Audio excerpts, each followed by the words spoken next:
Buongiorno e benvenuti alla rassegna stampa di oggi, mercoledì 10 dicembre, che apriamo dando uno sguardo ai quotidiani nazionali, apertura quasi identica per i principali quotidiani. Repubblica e Corriere titolano Trump, ultimatum a Kiev. Il presidente USA infatti chiede a Zelensky di accettare al più presto il piano per la pace, poi si dovrebbe andare al voto in Ucraina e poi c'è la stangata contro i leader europei considerati da Trump deboli e ha detto non sanno cosa fare. Zelensky intanto vede Meloni, risponde alla Casa Bianca e si dice pronto a elezioni se garantita la sicurezza.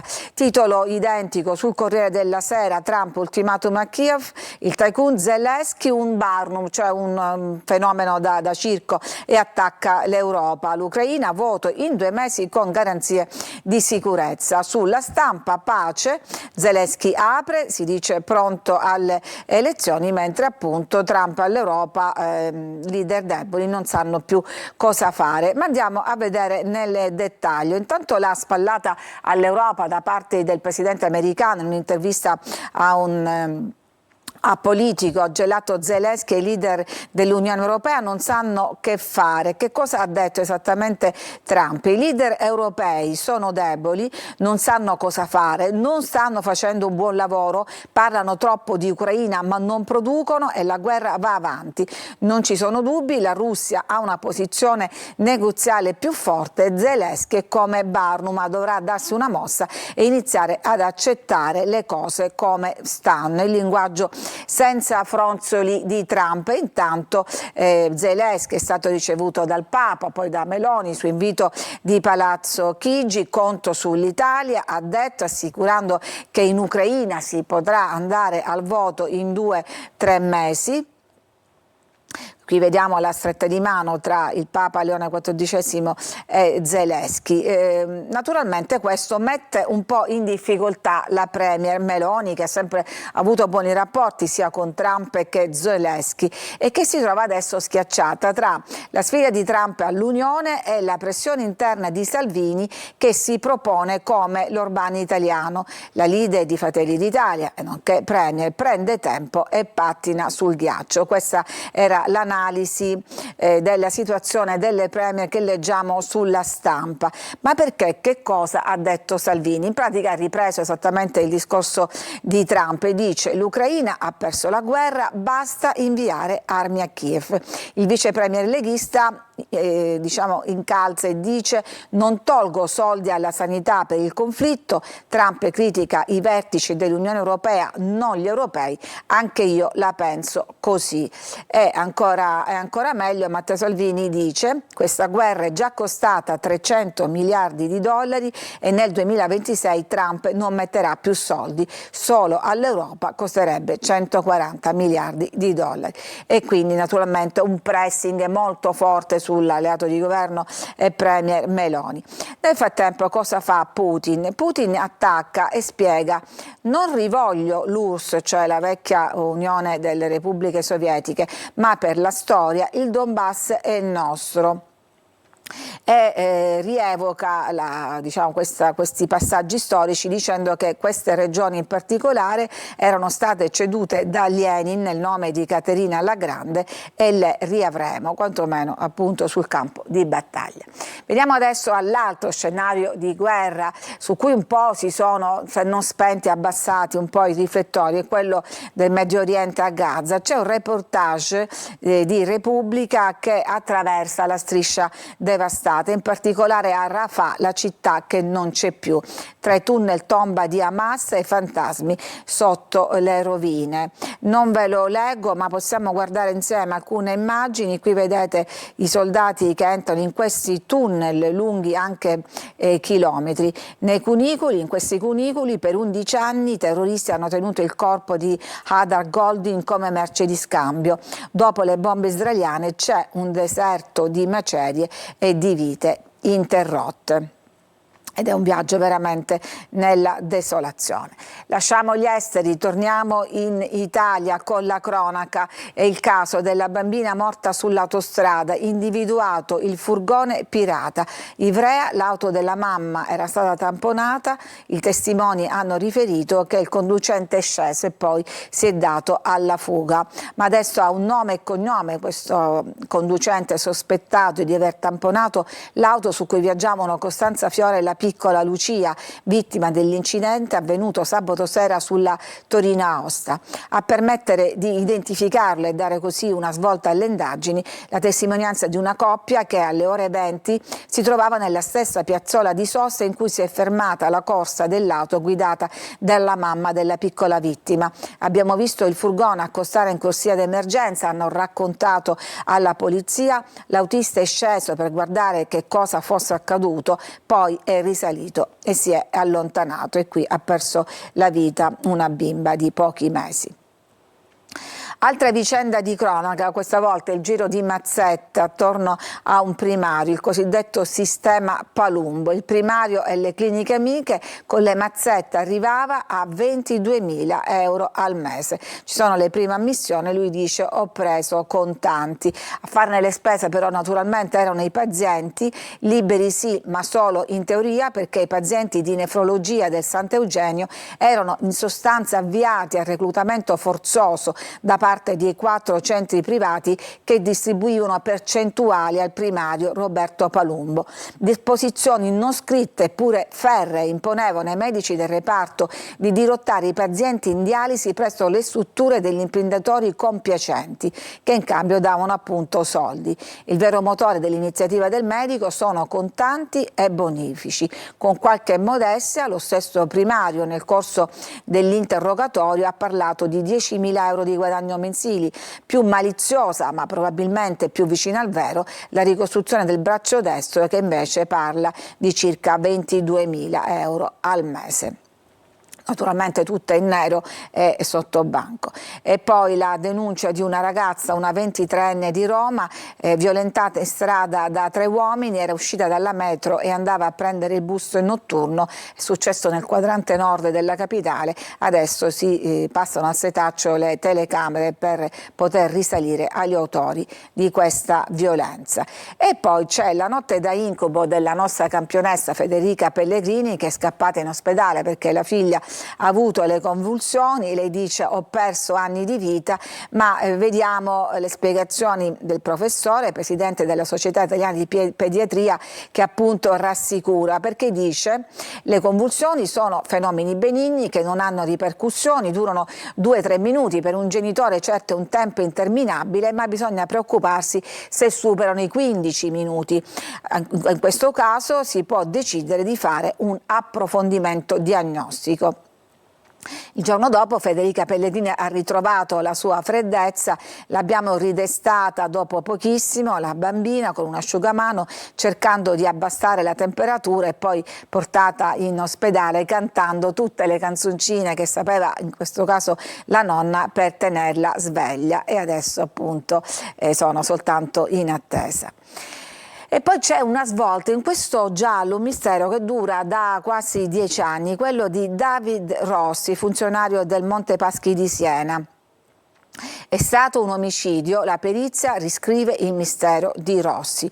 Che cosa è successo?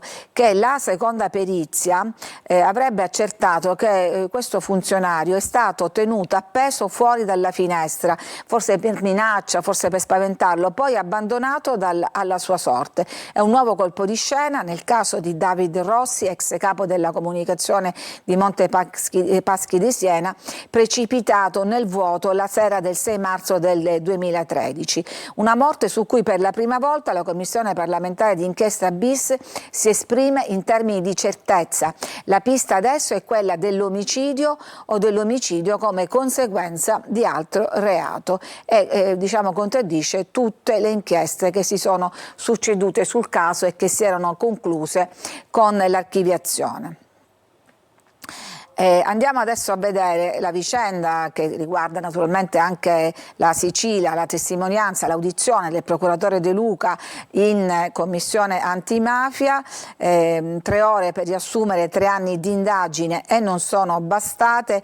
In pratica, dice il Corriere della Sera, tutto, quasi ciò che la maggioranza voleva sentirsi dire è stato detto, e non è un caso che a fine seduta i commissari di Fratelli d'Italia e Forza Italia esultino per la versione di De Luca, il quale ha pure annunciato che la pista nera, cioè del terrorismo di destra, con cui si immaginava il coinvolgimento nelle stragi dell'ex leader di Avanguardia Nazionale Stefano Delle Chiaie, sul piano giudiziario vale 0 spaccato. Ne resta un'altra, sempre in ambito neofascista, ma non se ne può parlare perché i PM la stanno ancora battendo. Per il resto è tutto un atto d'accusa contro la procura guidata da Giammanco, che aveva persino parentele mafiose ed era amico dell'ex presidente della regione democristiana Mario D'Acquisto, e De Luca ha tenuto in piedi soltanto la pista degli appalti, dossier appalti.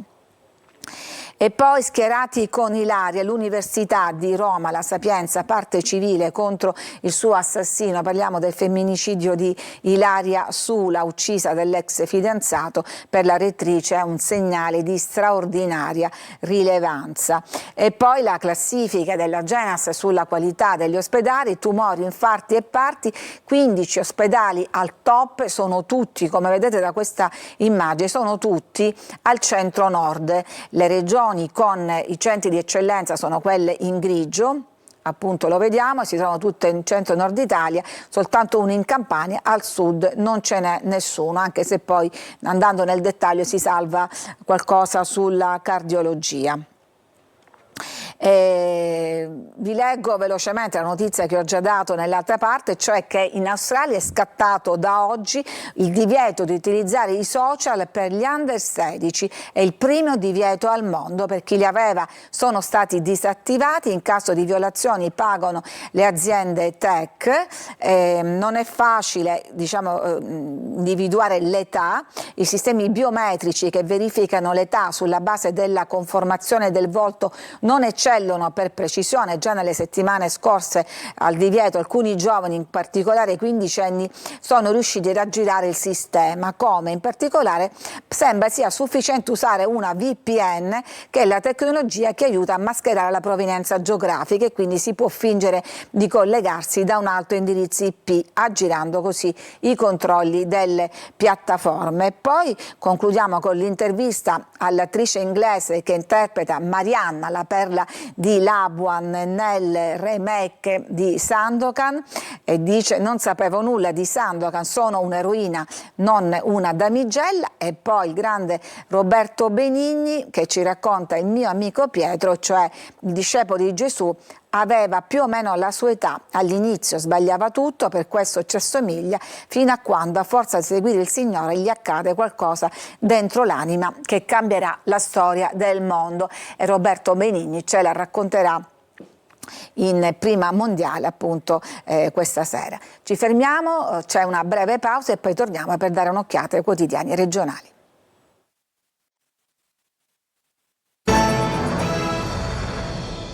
Alla seconda parte della rassegna stampa di oggi, mercoledì 10 dicembre, diamo un'occhiata all'informazione regionale a partire dal sito Sicilia Web, che ci dà conto di una ultima ora, un'operazione antidroga con ben 50 arresti, narcotraffico, maxi blitz contro i clan palermitani, 50 le misure cautelari. Vediamo qualche dettaglio. La polizia ha eseguito misure cautelari nei confronti di 50 persone accusate a vario titolo di associazione mafiosa, estorsione, intestazione fittizia di beni, associazione finalizzata al traffico di sostanze stupefacenti e spaccio. Per 19 indagati il GIP ha disposto la custodia cautelare in carcere, per altri 6 gli arresti domiciliari, per 25 un provvedimento di fermo. L'inchiesta, coordinata dalla DDA del capoluogo siciliano, ha fatto luce su un vasto traffico di stupefacenti, ma, e questo è anche importante, ha anche svelato i nuovi organigrammi di uno dei principali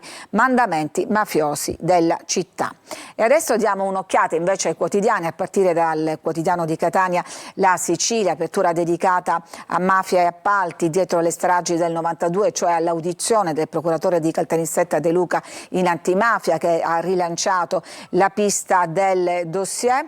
E poi Repubblica Palermo, inchieste e liti fra partiti, la paralisi della sanità siciliana, e l'apertura dalla giunta il sì agli esperti per scegliere il manager, ma l'ASP di Palermo rimane senza guida. I veti incrociati su Iacolino paralizzano pure i policlinici. E poi c'è qui di spalla la riflessione di questa giornalista Patrizia Garifo, che è anche persona con disabilità, che chiede di fare un'altra narrazione rispetto alla vicenda di Corleone, cioè la mamma rimasta vedova che uccide la figlia disabile e poi si toglie la vita, perché dice la vittima è una, non sono due, con tutto il dolore che può accompagnare una vicenda di questo genere. Conosco situazioni simili e per questo non giudico chi ha compiuto il gesto, ma è necessario guardare in faccia il problema. Ogni volta che entra in una vicenda di cronaca in gioco la disabilità, la narrazione devia, è come se il delitto diventi un gesto inevitabile, quasi dettato dalle circostanze, come se il contesto potesse trasformarsi in un'attenuante emotiva. La realtà invece è tragica, cioè che una persona è stata uccisa. Tutto il resto è rumore, anche pericoloso, dice, perché è come se chi si prende cura di qualcuno, pur vivendo condizioni spesso insostenibili, è come se questo qualcuno possa essere in qualche modo scusato se pone fine alla vita della persona che assiste. E questo, scrive, è un'idea che va spezzata, non normalizzata. Vediamo la Gazzetta del Sud, ospedali siciliane tra luci e ombre, e poi qua l'amministratore delegato del Stretto di Messina Ciucci sul Ponte dice: contiamo su una valutazione favorevole della Commissione dell'Unione Europea dopo la bocciatura da parte della Corte dei Conti. Andiamo poi a vedere Giornale di Sicilia, aumenta agli ex precari ma limitati, e l'apertura manovra pressing della maggioranza su Schifani, il testo che aveva 28 articoli se li è visti lievitare a 134, i soldi non bastano. E poi qua più in basso, Palermo, movida violenta, maxi rissa tra due bande che si sono presi a calci e pugni in strada dopo la discoteca, tra gruppi dello Zen e di via Montalbo, quasi proprio delle baby gang. E qui c'è appunto la storia in relazione alla quale abbiamo fatto la riflessione, cioè i funerali della madre e figlia trovata morte sabato, e le parole dell'arcivescovo Isacchi, che ha detto: da soli non ce la possiamo fare. E naturalmente nessuno ci aiuta, la testimonianza, necessari percorsi e altre strutture da parte appunto di chi deve prendersi cura, in questo caso da solo, di una persona con disabilità. La prima pagina di Palermo l'abbiamo vista. Andiamo a vedere adesso la neonata abbandonata. È una storia che vi abbiamo raccontato anche nei nostri telegiornali: una mamma che partorisce, usufruendo della legge che lo consente, lascia la figlia in ospedale, e poi ci ha ripensato, ma la procura le sta separando, perché la procura per i minorenni di Palermo ha deciso di mettere in un posto protetto la neonata, data alla luce tra sabato e domenica a San Giovanni di Dio di Agrigento. La mamma, alcune ore dopo il parte, l'ha lasciata in ospedale, tranne poi ripensarci, tornare in reparto e provare a riprendersela. È una storia di profondo disagio. La donna ha raccontato al personale sanitario di vivere in un contesto familiare difficile, dove parenti e genitori non hanno mai accettato la sua gravidanza, ma lei non ha voluto abortire, portando a termine la gestazione.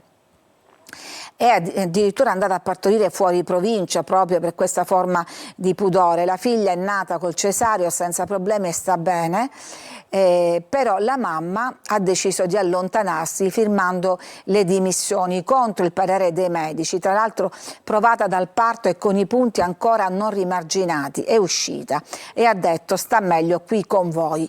Una fuga durata però poche ore, perché la donna non è riuscita a resistere lontano dalla figlia, è tornata in ospedale, ma ha trovato gli agenti di polizia, perché l'iter per l'abbandono della bambina era già cominciato. Poco dopo il suo rientro si è sentita male per lo sforzo di essere uscita prematuramente. La neomamma non ha voluto dire nulla sul padre della piccola, che comunque non era presente al parto né in nessun'altra occasione. Il suo futuro di madre e figlia adesso è al vaglio delle autorità.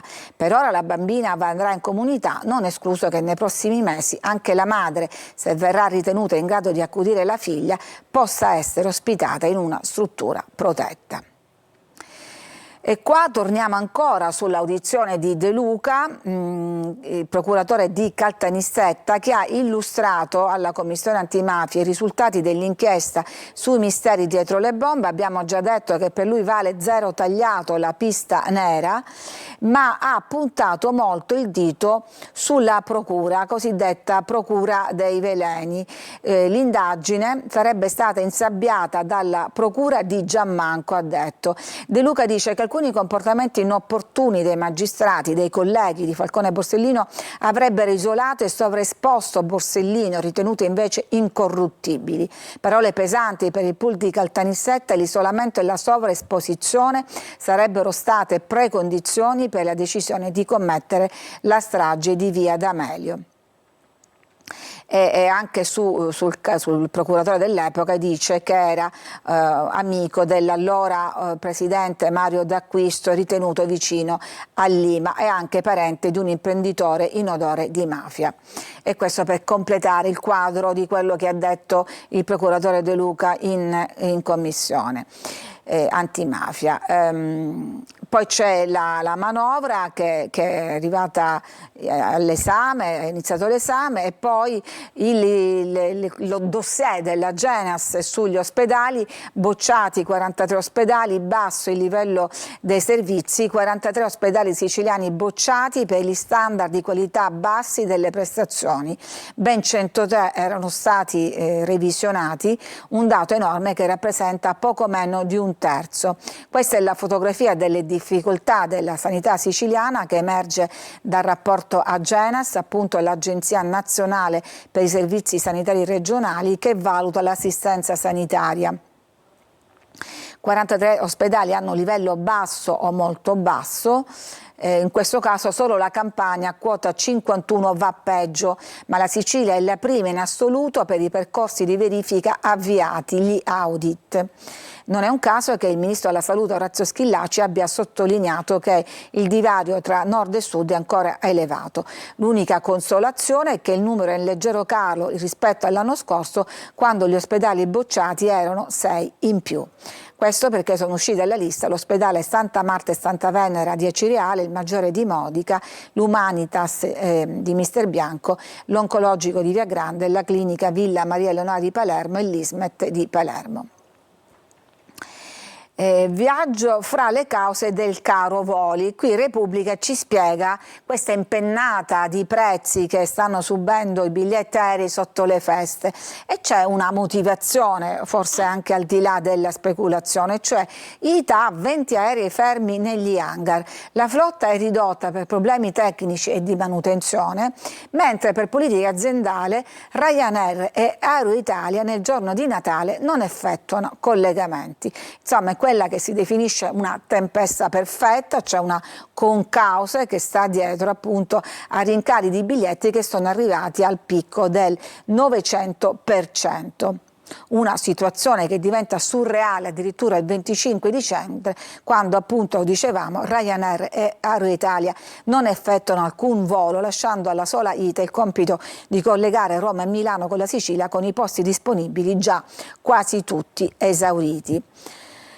E questa è la situazione. E poi vediamo CCPM di Taormina, il centro di cardiochirurgia pediatrica di Taormina, di cui ci siamo spesso occupati, proroga in attesa della rete ospedaliera, ma la scadenza è fissata al 31 dicembre. L'assessora Daniela Faraoni ribadisce: tuteleremo la cardiochirurgia pediatrica, ma questa assicurazione si scontra appunto con la scadenza ormai alle porte.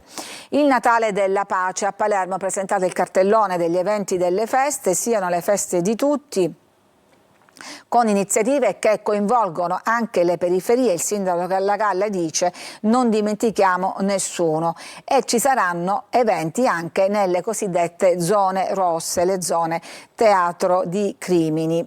Andiamo avanti, no alle speculazioni a Macari, set della fiction, alza gli scudi Legambiente, che dice: non si può pensare che un territorio bellissimo possa essere fruito come un bancomat. È una durissima presa di posizione quella di Legambiente dopo il parere positivo dell'assessorato regionale al progetto relativo alla gestione dei servizi turistici ed altre zone.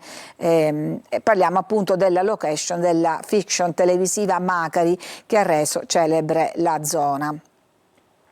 E poi torniamo a Catania, Ciminiere, dalle ceneri al nuovo progetto. Vediamo la foto dall'alto dell'anfiteatro, il cosiddetto ciottolo distrutto dal recente rogo. Adesso la città vuole ripensare la struttura di Viale Africa nel segno del padre putativo Giacomo Leone. Se ne è parlato in un incontro alla presenza del fratello Marcello. Di certo c'è che non ci sarà più Cutuliscio, che appunto è stato distrutto. Questo è il soprannome di questo anfiteatro, ispirato appunto alla superficie di un sasso. Ultima notizia prima di salutarci: metro, da domani slogge il capolinea della MTS da Piazza Borsa a via Sant'Euplio. La modifica è necessaria dopo la ripresa dei lavori sulla tratta Palestro-Stesicora, ed è un altro parcheggio che si sposta dopo quello di Piazza Alcalà, che darà invece spazio ad un parcheggio per fruire del centro storico. Era l'ultima notizia, grazie per averci seguiti, a tutti una buona giornata.